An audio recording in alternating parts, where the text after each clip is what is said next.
Lindsay Moore had worked the morning shift at JFK's Terminal 3 for almost 7 years. By now, she moved through the motions like she was waltzing through a familiar song. Left hand guiding Ranger's harness, right hand grazing her badge, eyes never stopping their dance among faces, hands, and bags. She prided herself on being invisible in the crowd, just another part of the busy hum that made up airport life. Her German Shepherd Ranger mirrored her in discipline. He was all muscle and intelligence, dark fur gleaming, amber eyes so sharp they seemed to read intent before the mind had time to form it. That Tuesday morning, everything was routine until it wasn't. It was always loud near the departure gates, with parents fussing over passports, kids clinging to backpacks, travelers haggling over carry-on rules. Lindsay kept her pace slow, letting Ranger sniff the air and shuffle between clusters of legs. He was focused as ever, the perfect K-9 partner, never distracted, never unpredictable. At gate C-19, Ranger's head snapped up, ears stiffening. Lindsay barely noticed at first. And then, suddenly, his whole body tensed like a bow, pulled taut. He let out a low, guttural bark that cut through the airport noise, a single, sharp warning. It was so out of character that for a split second Lindsay wondered if she'd missed a command. "Ranger, heel," she said quietly. But Ranger didn't move. He stared dead ahead at a man standing near the window, holding the hand of a young boy. The boy's backpack sagged from his thin shoulders. His sneakers looked 2 sizes too big. He stared at his shoes, never meeting the man's eyes. The man, mid-40s, business casual but nondescript, seemed calm, maybe too calm. His grip on the boy's shoulder was firm but not obvious. He looked down, smiled, said something Lindsay couldn't hear. The boy didn't answer. Passengers glanced up, annoyed or nervous. Some looked at Lindsay for reassurance. She approached, her heart thumping harder than usual. "Sir, is there a problem here?" she said, keeping her voice professional but firm. The man turned to her with a practiced smile. "No problem, officer. My son's just a little nervous about flying. First time overseas." Lindsay crouched next to Ranger, placing a gentle hand on his neck. She could feel the tremor running through his body, something she'd never felt in all their years together. Ranger's gaze stayed locked on the boy. She looked up at the man. "May I see your boarding passes and identification, please?" He handed them over without hesitation. "Nathan Reed," he said, "and my son, Paul." Lindsay scanned the documents. Everything looked right, down to the neatly clipped passport photos and matching last names. But her gut twisted. Something in the boy's silence, the way he shrank from Ranger, gnawed at her. She smiled at the boy. "Hey, buddy, what's your name?" No answer.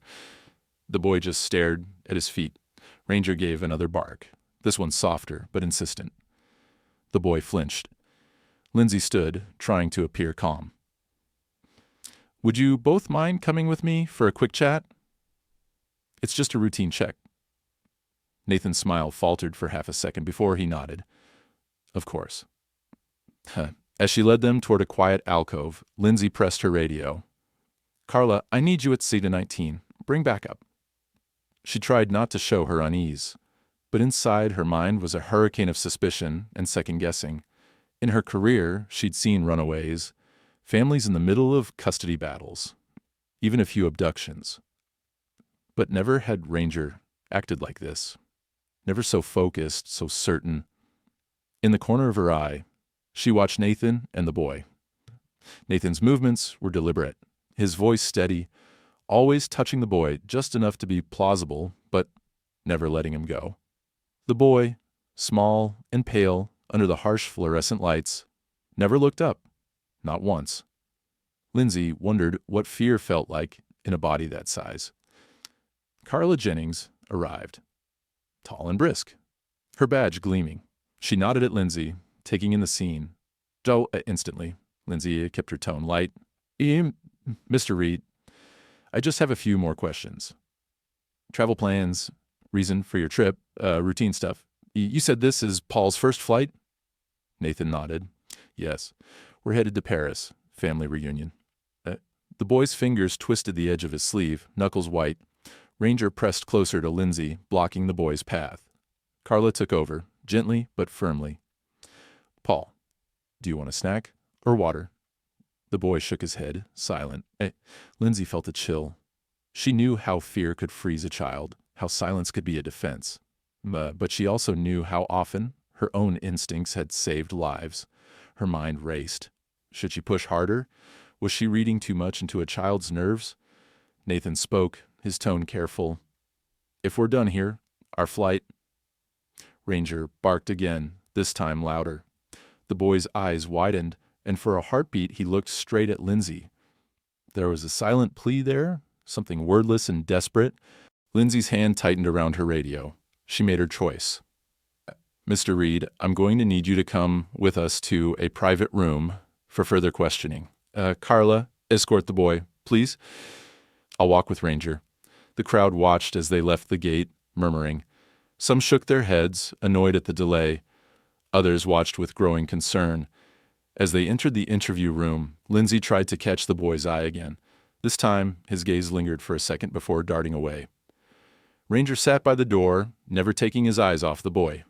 Inside, under the harsh, humming lights, Lindsay's routine felt shattered. She stared at the boy and wondered what secrets silence could hide, and if she'd have the courage to listen. The walls in the TSA interview room were the color of overbrewed tea, numb, stale, and forgettable. Lindsay always hated the buzz of the fluorescent lights overhead, the way they made even the bravest people look small and washed out. But today, everything felt sharper. Every sound, every blink, every shift in the chair seemed to echo with an unspoken question. Nathan Reed sat at the edge of the metal chair, his body relaxed, but his hands tightly folded on the tabletop. The boy sat across the room, perched on a hard plastic seat. Lindsay caught the boy glancing at Ranger, just a quick flicker of his eyes, then shrinking away again, like he was afraid even to hope. Carla leaned against the wall, arms crossed, quiet but observant. Lindsay always trusted Carla to read a room as well as she did. Lindsay tried to keep her tone neutral as she flipped through the documents again. Mr. Reed, can you tell me your relationship to the boy? Nathan didn't hesitate. He's my son. We just got his paperwork finalized a few months ago. I know he's quiet, but this trip's a big deal for him. New experiences make him nervous. His voice was smooth, almost rehearsed, Lindsay thought. She looked over the guardianship papers, noting the notary stamp, the raised seal. Everything seemed perfect, but the perfection itself felt like a performance. Lindsay decided to press gently. Where's his mother? Nathan's lips curled into a sympathetic frown. She passed away last year. It's been hard for both of us. Lindsay nodded, pretending to jot a note. She glanced at Carla, who gave her a subtle look. Let's see where this goes. Ranger lay at Lindsay's feet, his gaze fixed on the boy. Every so often, the shepherd's tail thumped the linoleum in a slow, steady rhythm. Lindsay could almost feel his impatience, his need to do something more than just watch. She turned her attention to the boy, lowering herself to his level. Hey there, buddy. Can you tell me your name? He shrank even smaller, shoulders hunched, eyes fixed on the floor. Nathan interjected, his tone gentle but laced with warning. Paul.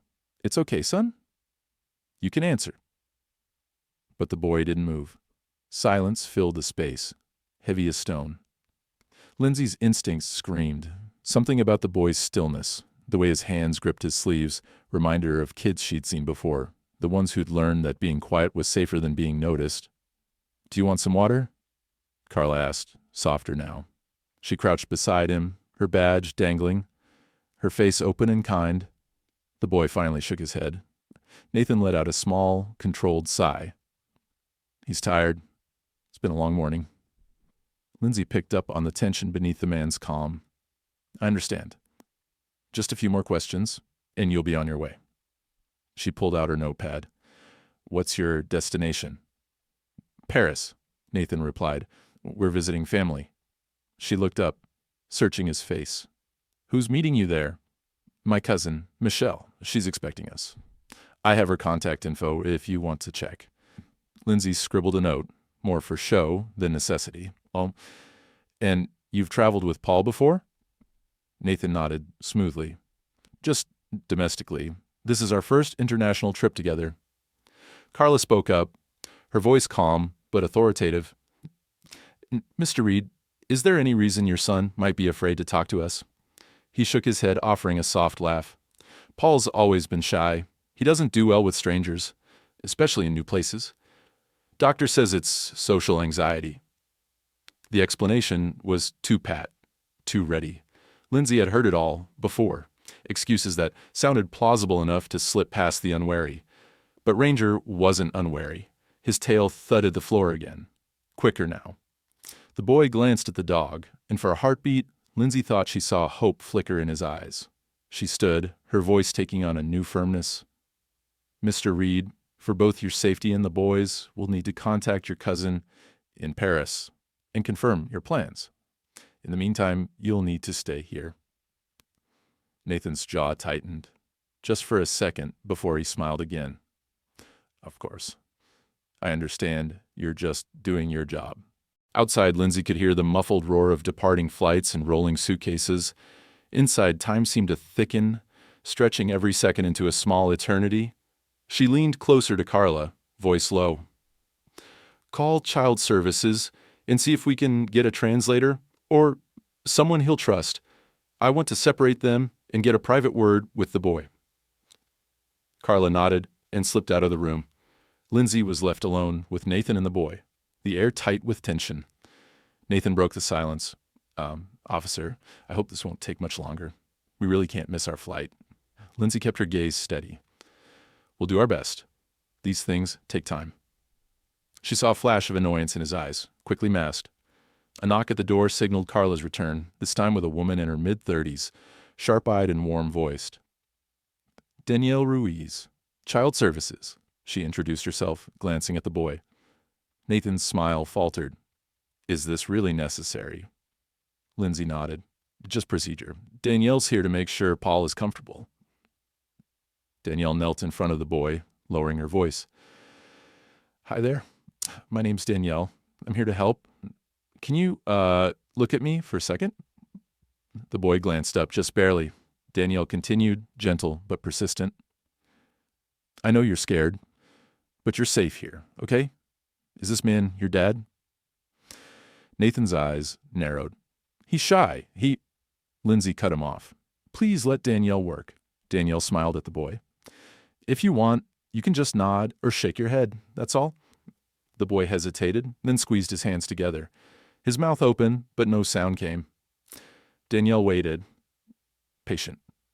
Outside, Ranger shifted, letting out a low whine, just enough to break the tension. Finally, the boy whispered, so soft, Lindsay almost missed it. No. Danielle looked up at Lindsay, eyes wide. For a moment, everything in the room froze. Lindsay's breath caught in her throat, her hands tingling with adrenaline. The line between right and wrong suddenly blazed, sharp and undeniable. Lindsay stood and faced Nathan, voice steely. Mr. Reed, I'm going to have to ask you to remain seated while we verify your information. Carla, would you take Paul outside for a snack? Nathan looked as if he might protest, but Lindsay's stance, backed by Ranger's silent presence, left no room for argument. Carla led the boy from the room. The boy paused at the door, glancing back at Lindsay. For the first time, there was something almost like relief in his eyes. As the door swung shut, Lindsay finally allowed herself to exhale. She glanced down at Ranger, whose gaze had never wavered. She felt the weight of what had just happened settle onto her shoulders. A single word, so small, so hesitant, had cracked open a world of hidden truths. And somewhere deep inside, Lindsay knew that her life and the life of that boy had just changed forever. The hallway outside the TSA interview room was a pale artery of artificial light and echoes. Lindsay leaned against the wall, head bowed, listening to the distant shouts of baggage handlers, the rolling thunder of luggage wheels, the automated announcements tumbling from the ceiling speakers. For a few seconds, she allowed herself to breathe, letting the static tension in her chest unwind just enough to keep her focused. Through the narrow window of the observation room, she watched Danielle Ruiz, a translator for child services, sit with the boy on a low plastic chair. Carla was standing guard at the door, arms folded, her expression unyielding. Nathan Reed had been moved to a separate holding room, guarded by 2 officers. His confident mask had begun to slip the moment Lindsay made it clear the boy would not be returning to him. Ranger stayed at Lindsay's side, pressed close enough that she could feel the warmth of his body through her uniform. Every so often his tail brushed her calf, a quiet reassurance, like he was reminding her she wasn't alone in this. Inside, Danielle took her time, her body language soft and inviting. She offered the boy, Leo, Lindsay reminded herself, his real name, a juice box and a packet of animal crackers. Leo accepted with the smallest nod. The first sign of agency Lindsay had seen in him all morning. Danielle crouched so she was eye level with him, the distance between them filled only by a blue plastic table. "Leo," she said quietly, "do you understand English?" Leo hesitated, then nodded once. "Good. I'm here to help you. Do you want to tell me what happened?" He looked down at the crackers, his tiny hands shaking just enough to break Lindsay's heart. Danielle waited, never rushing, letting the silence do the work. Lindsay's mind drifted back to every case she'd ever handled. Runaways, lost kids, custody disputes. But none had felt quite like this. There was something about Leo's silence. The deepness of it that felt less like shyness and more like a door slammed shut from the inside. Carla met Lindsay's gaze through the window. She mouthed, "Give it time." Lindsay nodded, jaw clenched. She hated the feeling of powerlessness, the way every second of silence was a second closer to losing the chance to save this boy. Inside, Danielle unwrapped a cracker, placing it on the table. She smiled and spoke softly in French. Lindsay didn't understand the words, but she recognized the melody of comfort in Danielle's voice. Leo finally looked up, his eyes watery but defiant. Danielle switched back to English, keeping her voice gentle. "Is the man who brought you here your father?" Leo hesitated, looking at the door, then at Danielle, then at Ranger, sitting just outside the glass. "No," he whispered. His voice was like the rustle of paper nearly lost beneath the hum of the ventilation. Danielle leaned in, her hand flat on the table, as steady, reassuring. "Are you hurt?" Leo shook his head. Then after a pause, he whispered, "Scared?" Danielle smiled, her relief flickering across her face. "You're safe now, Leo. I promise." Outside, Lindsay felt her lungs finally fill. One word. That was all it took. One small word to shift the entire world. She radioed Agent Jennings, her voice barely above a whisper. "Get Child Protective Services on standby." "We have confirmation."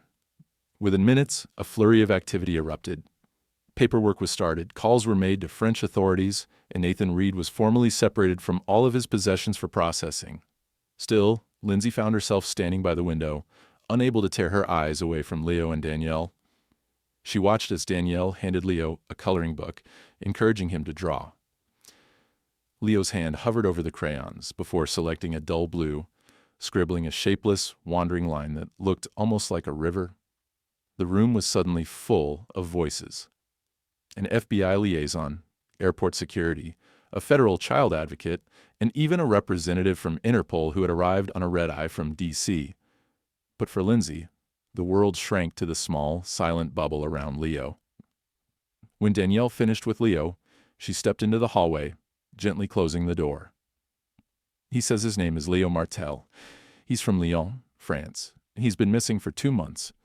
He says the man found him at a train station and told him he'd help him find his mother. But they never went looking." Lindsay felt a hot, prickling rage in her gut. She ran a trembling hand through her hair. "Did he say if Nathan hurt him?" Danielle shook her head. "No physical harm. But he said Nathan kept telling him to be quiet, that he'd get in trouble if he spoke to anyone." Carla's voice was thick with anger. "He used the kid like a passport." Lindsay nodded grimly. Yeah, and Ranger knew. He knew before, any of us. A uniformed officer appeared with a thick folder. Fingerprints match Leo Martel. French authorities flagged his disappearance. We've notified Interpol. The French consulate wants to speak to you. Lindsay accepted the folder and leafed through the pages. A passport photo of Leo stared back at her, round-cheeked, smiling, unburdened. It felt like another life.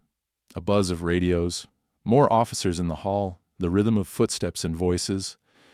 The investigation had become a living, breathing thing. A monster unleashed by one word from a frightened child and the bark of a vigilant dog. Inside the small room, Leo looked up, watching Lindsay through the window. For the first time, she saw a sliver of hope on his face, fragile and barely there. Lindsay entered the room slowly, careful not to startle him. Ranger followed at her heel. Every movement, patient and deliberate. She crouched beside the boy, resting one hand on Ranger's back. Leo, I know this is all very strange, but you're safe.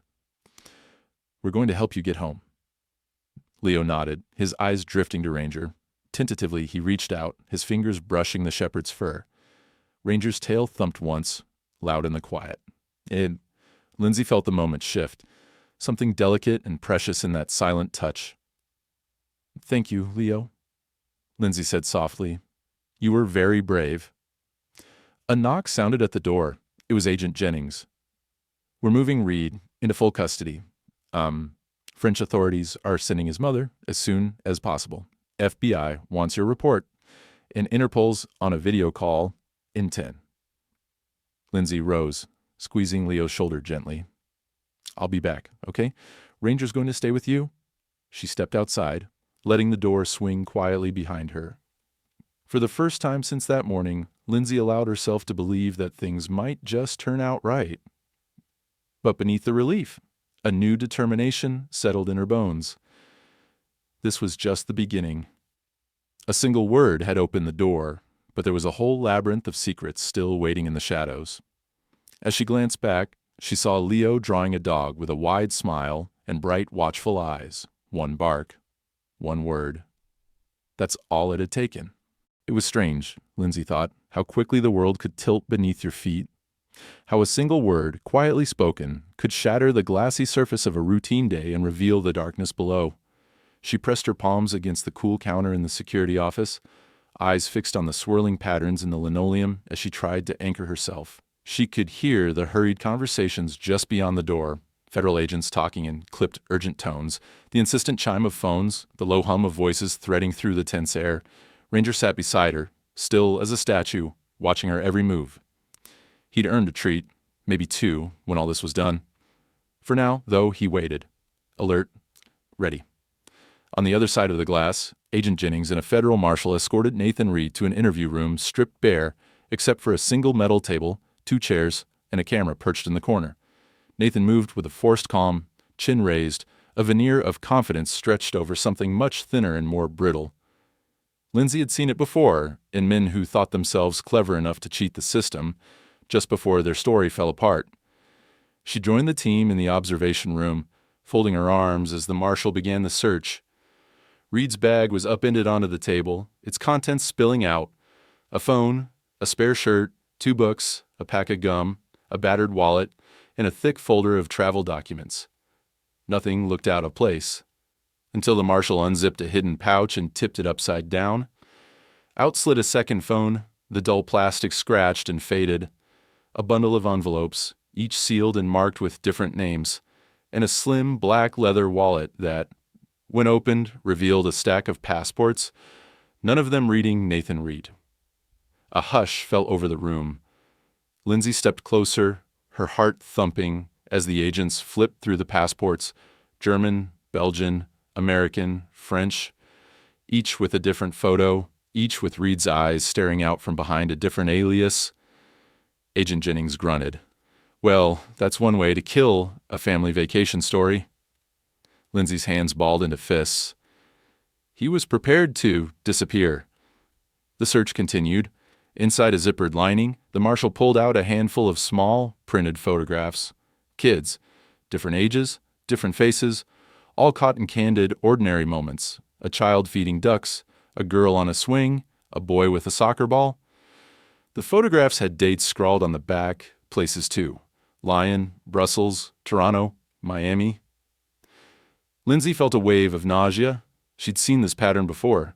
Cataloging, stalking, planning. Agent Jennings's voice was a knife. This is more than a one-off. They laid the items out, photographing each one for evidence. Reed sat impassive in his chair, but Lindsay could see the flex of his jaw, the subtle flick of his eyes as each piece was documented. He said nothing, just watched. Lindsay turned her focus to the electronics. The first phone was clean, filled with generic travel apps and a log of recent calls that lined up with his story. The second, though, it was a burner. No contacts, no messages, only a web of encrypted files and recent location pings stretching from Belgium to Florida to New York. A digital forensics specialist wheeled in a laptop, already booting up a portable analyzer. The air grew thick with anticipation as data was extracted, scrolling across the screen in lines of code and strings of numbers. Folders with innocuous names. Receipts. Photos. Family. Revealed, with a few keystrokes, a darker reality. Jennings read aloud. Photos of children, multiple airports, notes on arrival times, terminal maps, gate numbers. She looked up, eyes hard. This is a trafficking op. Lindsay closed her eyes for a moment. The weight of what they'd stumbled onto pressed against her ribs, heavy and cold. Her mind raced. How many had they missed? How many more would slip through if they didn't act now? Another agent burst in, clutching a fax from the Interpol. The kid's prints are a match. He's Leo Martel, missing from Lyon for over 2 months. French authorities are on standby, and his mother's on a flight here. Lindsay's voice was rough as gravel. What about the other kids in those photos? We're running the search now, the agent replied, grim. Interpol's cross-checking every image with missing children reports in Europe and North America, but there are a lot. Too many. The room felt smaller, the air thin. Lindsay forced herself to keep moving, to focus on what she could control. She helped log the evidence, checking every file, every scrap of information. The more they uncovered, the wider the net of guilt spread from New York to Miami to Brussels and beyond. Ranger paced at her heel, restless, as if sensing the storm that had only just begun. In the interview room, Nathan Reed sat stone-faced as Jennings returned with the evidence. She spread the passports and photos across the table, letting them fan out like a silent accusation. We know who you are, Jennings said coldly. We know what you've done. Your time for stories is over. Nathan stared at the table, jaw tight, but gave nothing away. Lindsay watched from the other side of the glass, frustration and rage prickling under her skin. Men like Reed rarely cracked on the first round. They'd built their lives on deception, on the hope that if they stayed silent long enough, the world would forget to keep asking questions. But Lindsay wasn't the world. She was done waiting. She stepped into the room, her shadow stretching long in the harsh light. She dropped a photograph in front of him. A shot of Leo, taken at the airport. Ranger's black and tan form, beside him. Look at him, Lindsay said, her voice steady. He's not your son. He's a scared little boy whose world you destroyed. You want to make this right? You talk to me now. Nathan's face flickered, just for a second, with something like regret. Or was it contempt? Lindsay held his gaze, refusing to blink first. The silence stretched until it snapped. Nathan leaned back, folding his arms, retreating behind us, mask of indifference. I want a lawyer. Jennings sighed, signaling to the marshal to take him away. As they led Reed from the room, Lindsay stayed behind, staring at the mess left on the table. Photos, passports, burner phones, names and faces and fates scattered like debris after a storm. She thought of Leo, alone in a strange country, and of all the other kids whose stories had ended in silence. She thought of Ranger's bark, the single sound that had turned the world upside down. Not today, she promised herself. Not this time. She gathered the evidence, each piece another link in a chain. She was determined to break and stepped back into the corridor, ready to face whatever came next. The airport security suite had transformed. Where it once felt like a back room meant for lost and found disputes, now it throbbed with the tension of a war room, phone lines lighting up, agents flowing in and out, federal jackets brushing past battered rolling chairs. Somewhere on the monitors, a CNN crawl ticked out headlines about delays and storms. But within these walls, something far darker was being mapped. Lindsay stood over a cluttered table, her palms pressed flat against a spiderweb of papers, printouts, and evidence bags. The evidence was no longer just about one child, one crime. It was growing, a shadow stretching out in all directions, lines drawn between faces and cities and entire continents. She watched the FBI's lead cybercrime agent, Troy Harper, connect a laptop to the burner phone pulled from Nathan Reed's bag. Troy's fingers moved with practiced speed, decoding encrypted files, tracing breadcrumbs through dark web forums, chat logs, and digital maps. His screen flashed with lists, dates, flight numbers, children's names, even hotel reservations made in other countries under assumed identities. Troy exhaled, the corners of his mouth pulled tight. "This is big," he muttered. "We're looking at least 5 kids in the last 3 months. All different passports, all different stories. This isn't just a one-man operation." On another monitor, a video conference flickered to life. Interpol's insignia, French and Belgian agents, faces pale with fatigue. Carla handled the calls, her French sharper than Lindsay's, her voice a mix of apology and authority as she relayed what they'd found. Lindsay felt the weight in her chest deepen. She glanced through the glass, watching Leo curled up in a blanket, his head resting against Ranger's flank. For the first time, he seemed almost peaceful, trusting the big shepherd to guard him from the world. Troy's fingers tapped. "This guy's a courier, maybe a scout, but he's connected to others. Look, here's a chat log, encrypted, but we've broken part of it." He clicked a window, and lines of text filled the screen. Coded nicknames, lists of children, arrangements for pickup at airports in Brussels, Miami, Vancouver.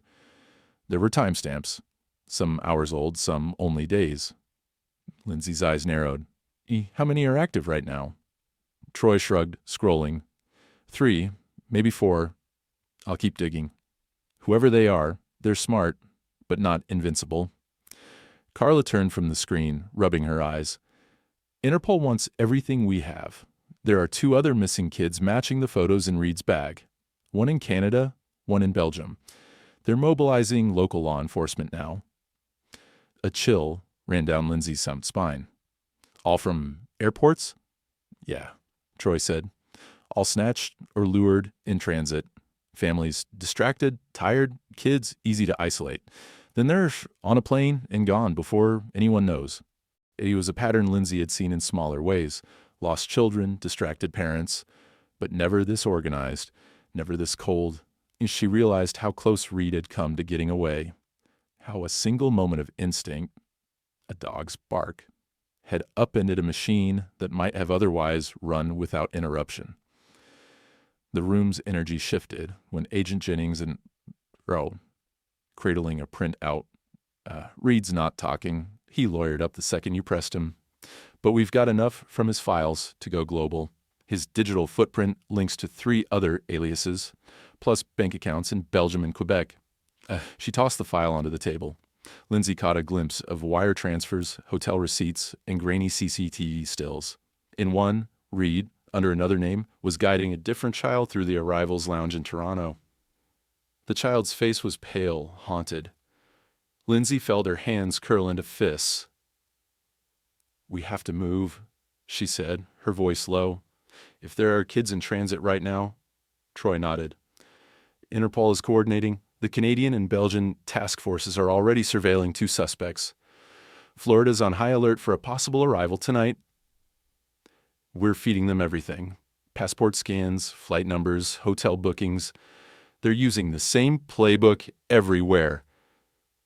Lindsay felt a surge of resolve. She looked at Ranger, then at Leo, and back to the knot of agents in the room. We stop this pipeline now. Today. As the hours passed, leads fanned out across the globe. Lindsay was swept up in a storm of coordination, calls to foreign police, sending evidence packets, relaying descriptions and photographs.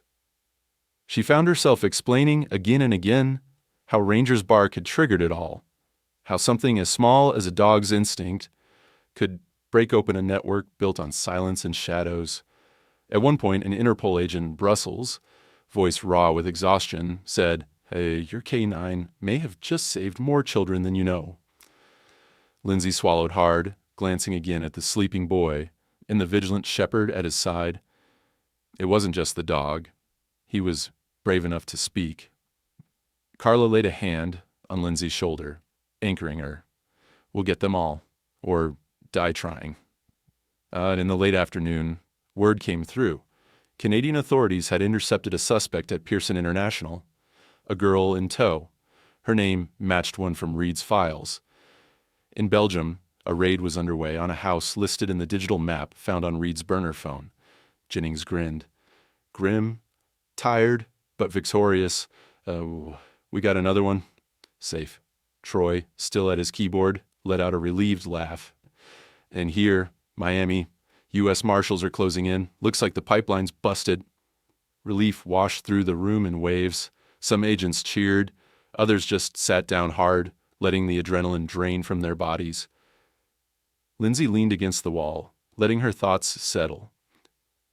There was paperwork left, interviews to conduct, 100 reports to file. But for now, the world outside the airport felt a little safer. The shadow, a little thinner. She walked to the observation room, quietly opening the door. Leo stirred, blinking sleepily. "We're going to help your friends, too," she said softly. "All of them." Leo nodded, his lips forming a small, hopeful smile. Ranger licked his hand, the gesture gentle and reassuring. Lindsay sat beside them, exhaustion settling into her bones. She looked at the boy, then at her dog, her partner, and wondered how many lives could change on a single instinct, a single moment that broke the pattern of silence. Outside, the storm of voices and screens and evidence churned on. But for Lindsay, everything had narrowed to this room, this small victory. She promised herself she'd see it through, until every child in every photo was safe, and no more faces disappeared into the dark. The sky over JFK had shifted from the cold blue of morning to a slate gray, streaked with the lights of incoming planes. Inside the TSA's secure family waiting room, the air felt suspended, time drawn out and fragile, every second humming with anticipation. Lindsay sat in the corner with a cup of stale coffee, her hands wrapped tightly around the paper, feeling the quiet weight of the day settle into her shoulders. Leo had barely slept. Even with Ranger curled up protectively against his legs, he drifted in and out of uneasy dreams, his breath shallow, his small hands tangled in the dog's thick fur. Lindsay watched over him, feeling a knot of worry she couldn't quite untie. She knew how memory worked, how even when you were safe, fear could linger like smoke. Carla slipped quietly into the room, a gentle look softening her usually stern face. "They've landed," she said in a hush. "She's on her way up." For a moment, Lindsay felt the world pause. The journey Leo's mother had taken, across an ocean, through 2 days of bureaucracy, with nothing but hope and desperation, seemed to echo through the walls. Lindsay tried to imagine it. Stepping off a transatlantic flight, not knowing what you'd find, your heart full of hope and dread. Footsteps sounded in the hallway. The door opened. A woman stepped inside, hair pulled back in a loose knot, travel-worn and fragile but burning with fierce purpose. She hesitated on the threshold, her eyes searching the room, until they landed on Leo. For a heartbeat, everything was silent. Leo stared at her, uncertain, almost afraid to believe. Then, slowly, he slipped from Ranger's side, standing shakily on the linoleum. Lindsay watched his fingers twist the hem of his shirt, saw the trembling in his chin. "Leo," the woman whispered, her accent coloring the word, making it soft and raw. He didn't move. For a moment, the distance between them felt impossibly wide. Then Ranger nudged him forward with his nose, a gentle, insistent push. Leo took a halting step, another, and then, as if released from a spell, he rushed into her arms. She fell to her knees, clutching him fiercely, her body shaking with silent sobs. He buried his face in her shoulder, holding on as if he might never let go. No one spoke. Lindsay felt a prickle in her eyes and looked away, giving them the fragile privacy of their moment. Even Carla, never one to show emotion, turned her face to the wall. After a long while, the woman drew back, both hands framing Leo's face. Mon petit, my brave boy, I am here. I am here. Leo looked up, his eyes searching hers as if to make sure she was real. Mama? His voice cracked, half a question, half a prayer. She nodded, her tears spilling over. Yes, Leo. I am here. You are safe. Lindsay finally stepped forward, clearing her throat gently. Miss Martell. I'm Officer Moore. This is Agent Jennings. We're so sorry for everything your family's been through. Isabel Martell, her name soft and strong at once, stood slowly, keeping one arm wrapped protectively around Leo. Thank you, she said, her English careful but clear. Thank you for saving my son. Her eyes flickered to Ranger, who was sitting patiently, ears perked and tail thumping gently against the floor. Isabel knelt, her hand trembling as she stroked the dog's head. Merci. Thank you. Brave one. Leo smiled for the first time, a real, unguarded smile, and hugged Ranger's neck. The dog licked his cheek, tail wagging in delight. In that instant, the burden Leo had carried seemed to lift, at least a little, replaced by the warmth of safety and love. Lindsay felt something inside her shift, a loosening, a deep exhale she hadn't realized she'd been holding. For a few moments, the trauma and violence and fear that had haunted the last 2 days faded beneath the gentle glow of reunion. They led Isabel and Leo to a quieter lounge, away from the glare of cameras and the drone of airport announcements. Coffee was poured, paperwork was set aside. Lindsay watched as Isabel and Leo huddled together on the couch, whispering in French, sharing quiet laughter, and the kind of small, intimate moments that trauma so often tries to steal away. After a while, Isabel looked up at Lindsay, her voice hesitant but full of feeling. You saved him. I will never forget. How can I ever thank you? Lindsay shook her head. It was Ranger, really. He knew something was wrong, even before I did. Isabel smiled, glancing at the dog. Animals. They see the soul. They know the truth. There was a pause. Leo stroked Ranger's fur, pressing his cheek into the dog's neck. Can he stay with us, Mama? The question was so soft Lindsay barely caught it. Isabel hesitated, then smiled through her tears. We will ask, mon coeur. Maybe, one day? Carla sat with them, discussing the next steps. Interpol would handle the extradition.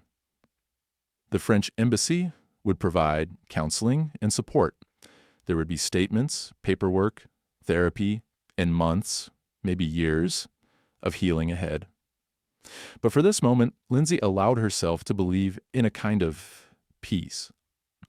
As the sun dipped below the horizon, casting the waiting room in a wash of golden light, Lindsay watched Leo doze, with Ranger's head in his lap. Isabel held his hand, her fingers tracing small circles against his skin. It was an image of safety reclaimed, fragile but fiercely defended. Before leaving, Isabel stood and faced Lindsay one last time. She spoke softly, her English thick with emotion. If you ever come to Lyon, you are welcome in our home. Ranger too. He will always have a family with us. Lindsay nodded, her heart full, and watched as mother and son walked out together, Ranger at their side, their silhouettes framed against the soft glow of a new beginning. For the first time in days, Lindsay let herself hope that maybe, just maybe, light could find its way back after so much darkness. The city's courthouse stood like a stone sentinel in lower Manhattan, its columns bathed in the thin winter sunlight, doors opening onto cold marble steps. Inside, the building hummed with restless energy, footsteps echoing on tile, the low drone of voices, papers shuffled with urgent intent. Lindsay Moore had been here before, for routine testimonies, for the odd lost bag dispute, but never with the weight that pressed on her shoulders now. She sat in a stiff pew beside Carla, her uniform immaculate, badge glinting on her chest. In the row ahead, Isabel and Leo sat close together. Leo's small hand gripped his mother's so tightly that Lindsay could see the white at his knuckles. Ranger was not allowed in the courtroom, but he waited in the hallway, calm as always, like a silent promise of protection. Nathan Reed sat at the defense table, hands cuffed in front of him, flanked by 2 federal marshals. His face had changed since the day at the airport. No more composure, no more quiet confidence. He was thinner, more brittle, jaw working as he glared at the prosecution. His lawyer, a sharp-suited man with a voice like ice, whispered urgently, but Nathan barely responded.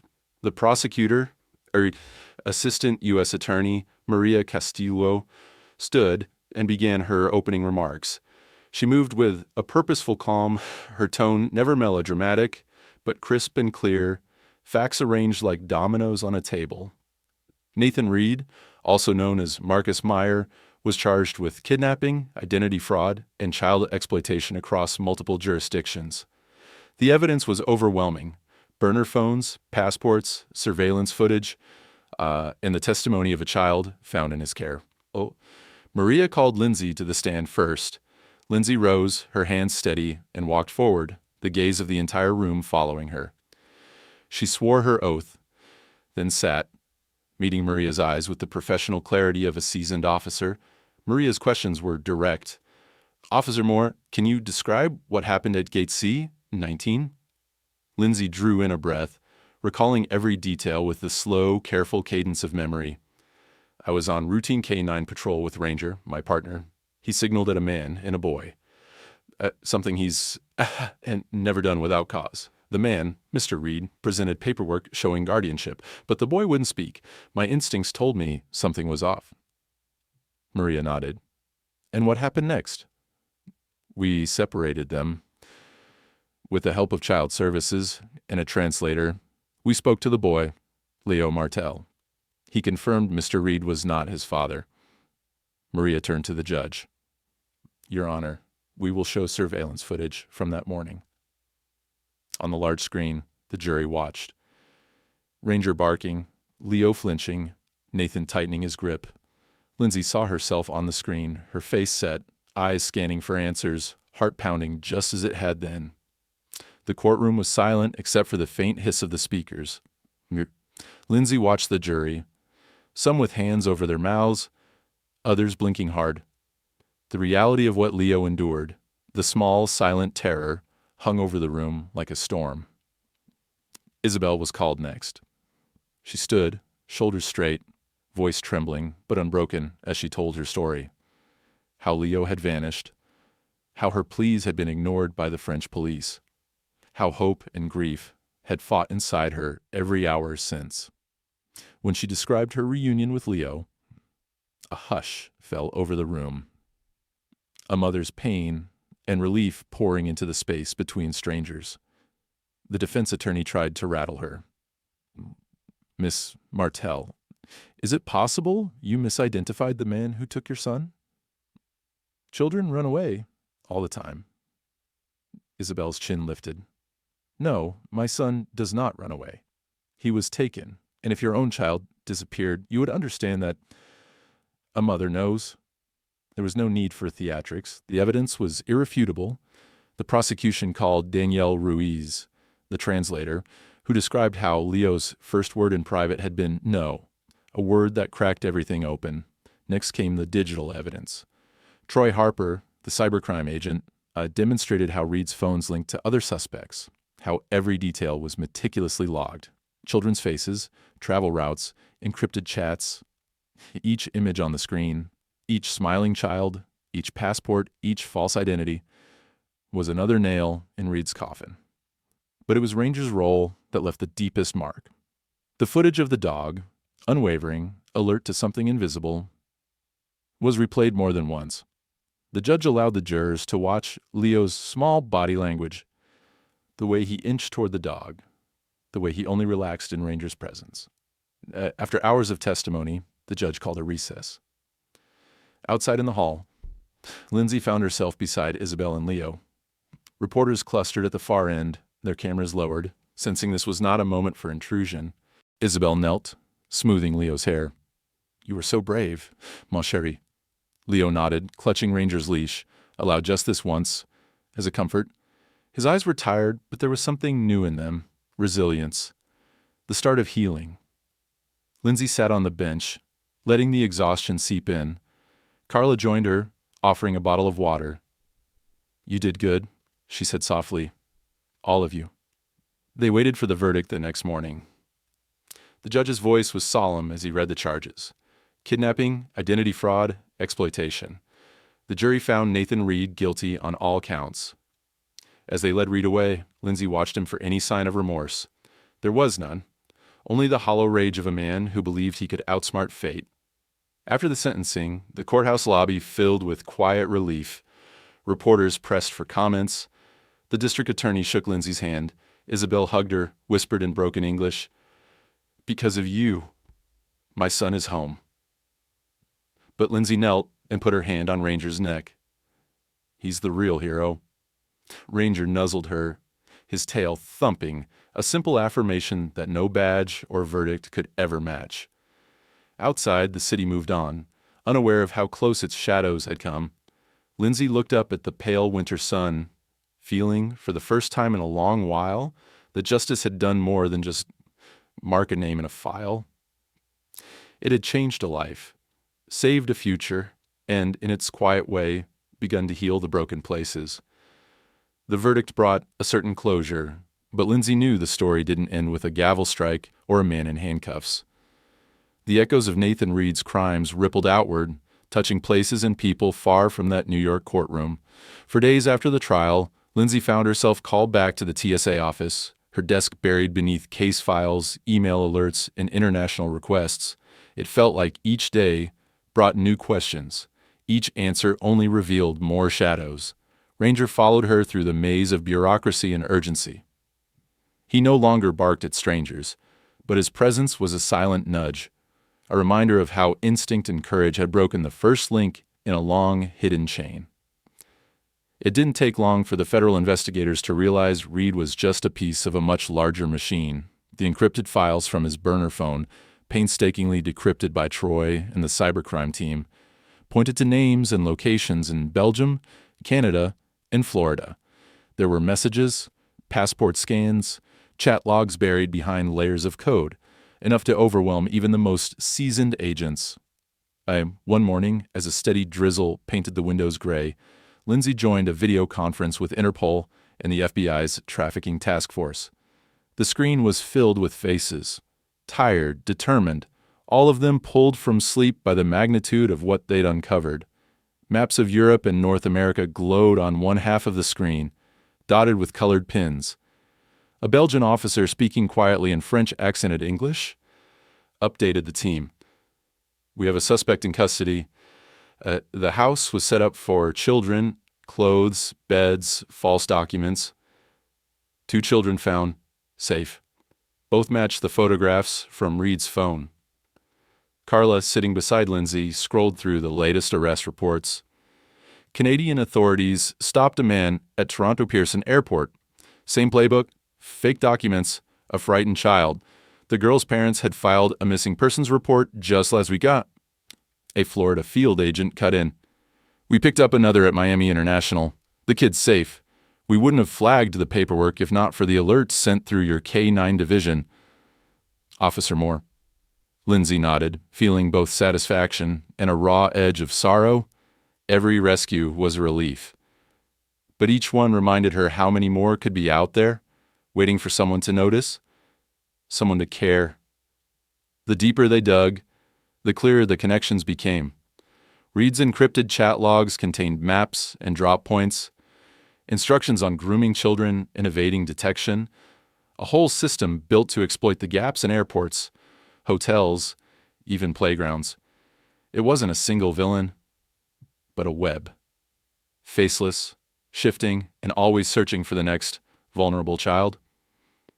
During those days, Lindsay found herself thinking about the small moments. Ranger's bark, Leo's single word, the look in Isabel's eyes when she held her son. She realized how easily they could have been overlooked. If she had ignored her instincts, if Ranger hadn't acted, if Leo hadn't summoned the courage to speak, the network might have gone untouched. The thought chilled her, made her resolve harden. FBI agents, now with a federal task force dedicated to following the leads from Reed's case, spread out across the country.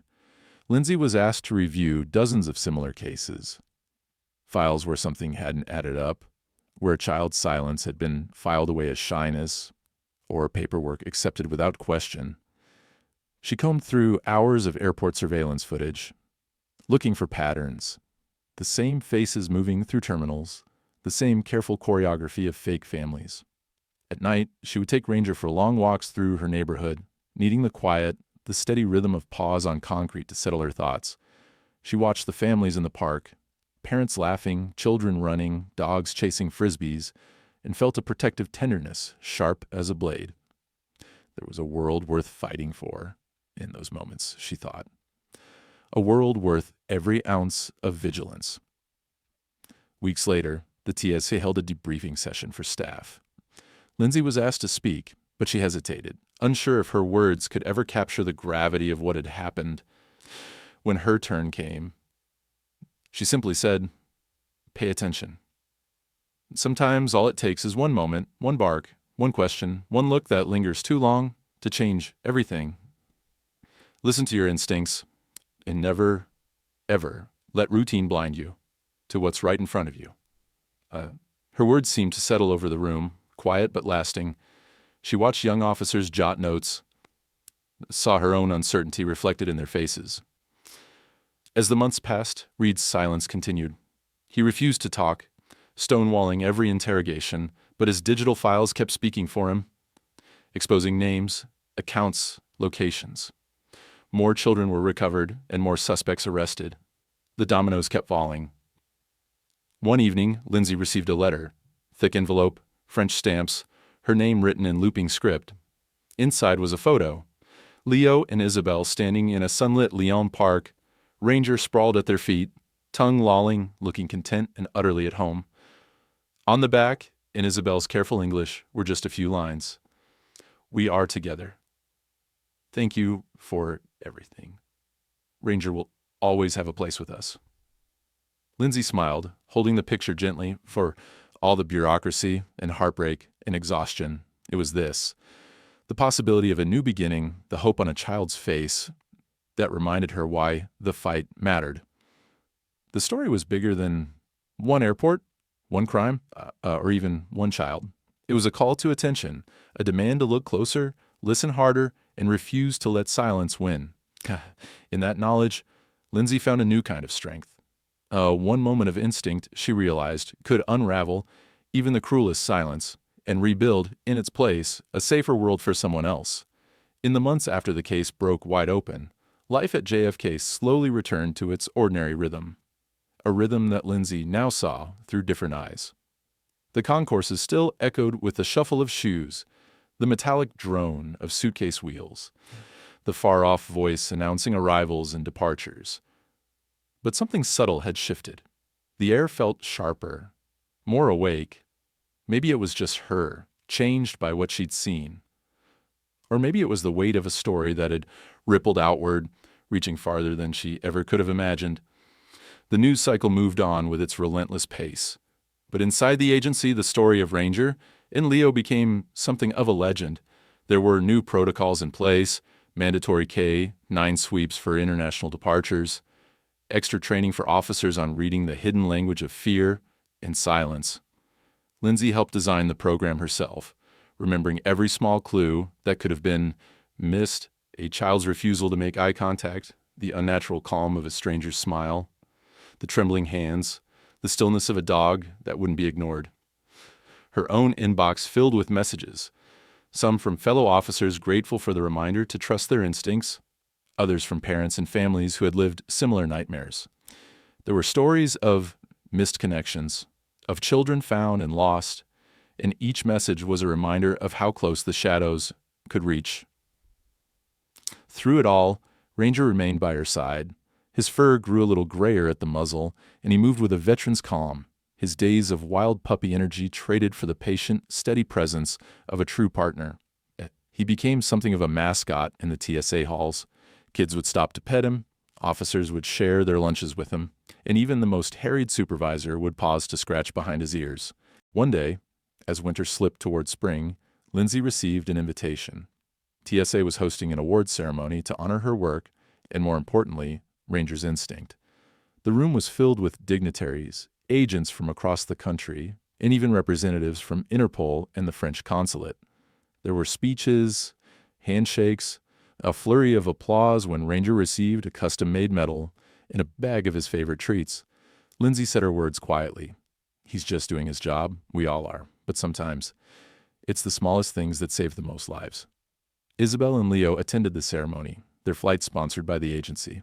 Lindsay watched Leo step onto the stage, clutching Ranger's collar, his smile wide and unguarded. Isabel, dignified and glowing with gratitude, spoke through tears. You gave me back my son, and you gave him back to himself. There is no thank you big enough for that. The room rose to its feet, applause thundering, but Lindsay's eyes were on Ranger, who wagged his tail once, then settled at Leo's feet as if he understood the importance of the moment. Afterward, in the quiet of the backstage hallway, Isabel approached Lindsay, her voice trembling but strong.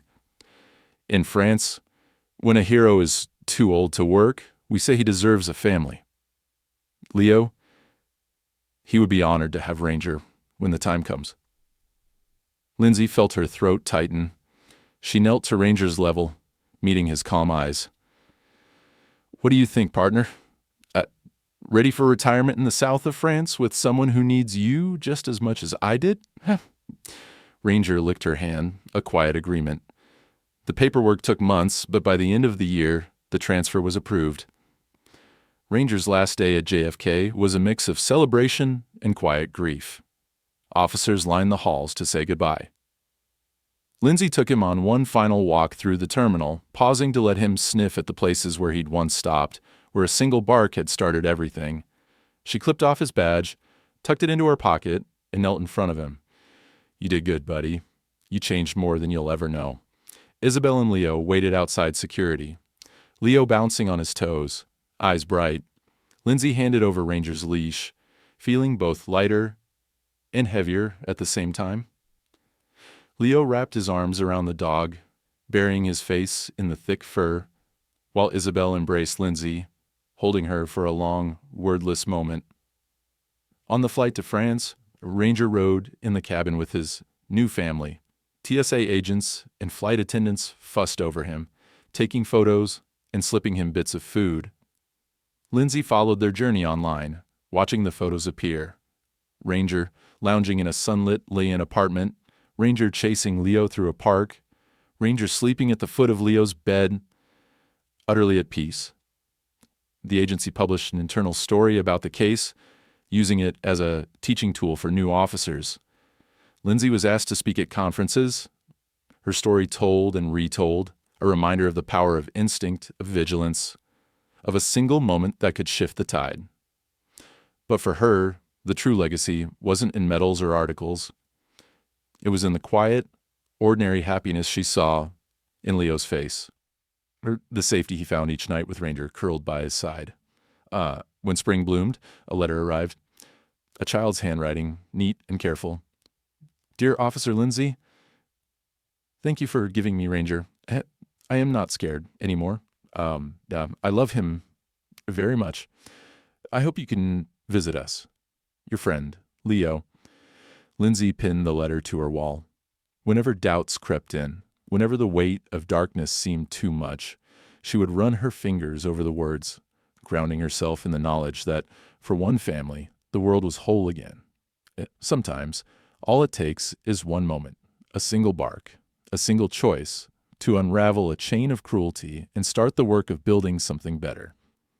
And sometimes, Lindsay realized, the greatest legacies were the quietest ones. The love between a boy and his dog. The healing found in the spaces where fear once lived. The echo of a promise kept in the face of darkness.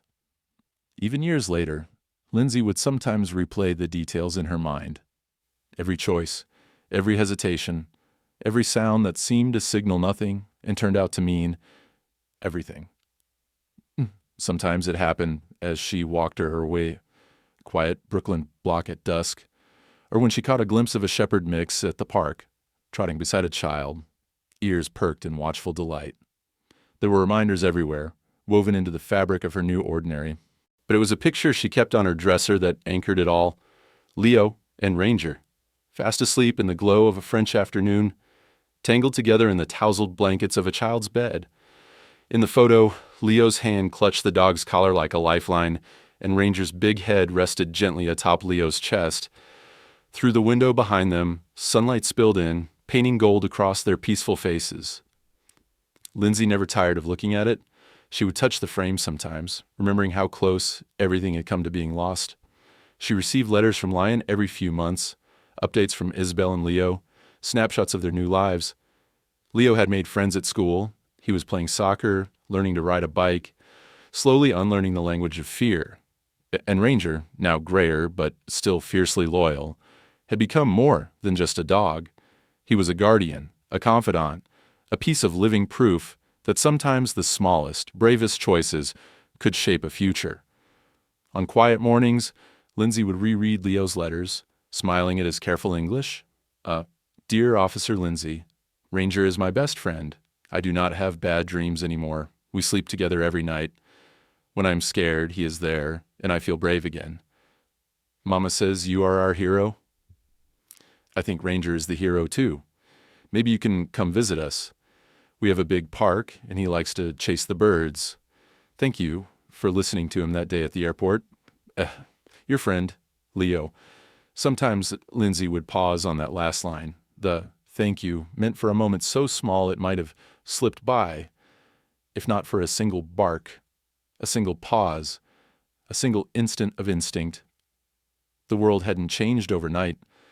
There were still news alerts, still missing posters, still stories of shadows that moved in the corners of crowded places. But within the circles of law enforcement, Lindsay's story, Ranger's story, became a lesson repeated in every training room, in every shift change. Never ignore the little things.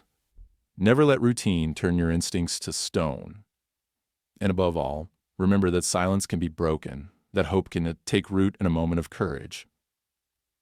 On the anniversary of the day at Gate C 19, Lindsay received a video call.